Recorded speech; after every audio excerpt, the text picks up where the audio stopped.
The human spine is made up of 24 spinal bones called vertebrae. The vertebrae are stacked on top of one another to create the spinal column. The spinal column gives the body its main upright support. From the side, the spine forms three curves. The neck, called the cervical spine, curves slightly inward. The mid-back, or thoracic spine, curves outward.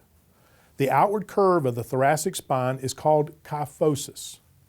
The low back, also called the lumbar spine, curves slightly inward. An inward curve of the spine is called lordosis. The lumbar spine is made up of the lower 5 vertebrae. Doctors often refer to these vertebrae as L1 to L5. The lowest vertebra of the lumbar spine, L5, connects to the top of the sacrum, a triangular bone at the base of the spine that fits between the two pelvic bones. There is a joint on each side of the sacrum that connects the sacrum to the pelvis. This joint is called the sacroiliac or SI joint. Each vertebra is formed by a round block of bone called a vertebral body. The lumbar vertebral bodies are taller and bulkier compared to the rest of the spine. This is partly because the lumbar spine has to withstand pressure from the body weight and from daily actions like lifting, carrying, and twisting.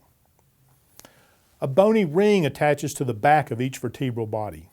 When the vertebrae are stacked on top of one another, these rings form a hollow tube called the spinal canal. This bony tube surrounds the spinal cord as it passes through the spine. Just as the skull protects the brain, the bones of the spinal column protect the spinal cord. The spinal cord extends from the brain to the L2 vertebra. Below this level, the spinal cord splits into a bundle of nerves that goes to the lower limbs and pelvic organs. The Latin term for this bundle of nerves is cauda equina, meaning horse's tail.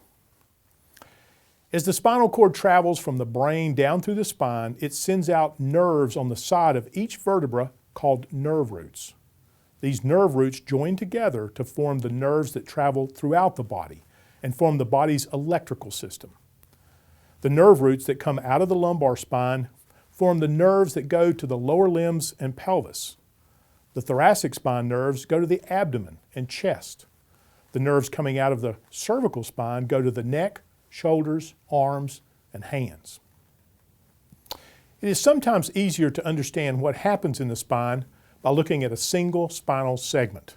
The spinal segment includes two vertebrae, the intervertebral disc between, the two nerve roots that leave the spinal cord at that level, and the small facet joints that link each level of the spinal column. An intervertebral disc is made up of two parts.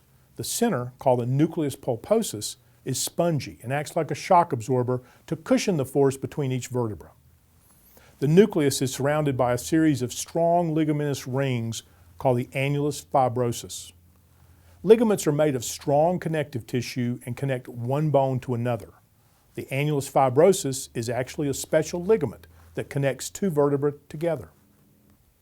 Between the vertebrae of each spinal segment are two facet joints. The facet joints are located on the back of the spinal column. There are two facet joints between each pair of vertebrae, one on each side of the spine.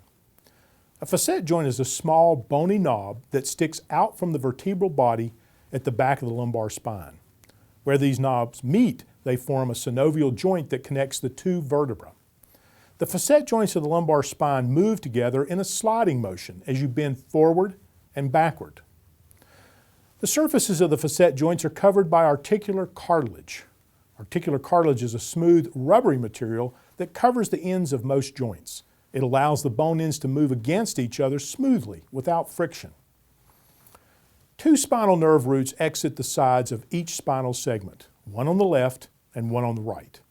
As the nerves leave the spinal cord, they pass through a small bony tunnel on each side of the vertebra called a neural foramen.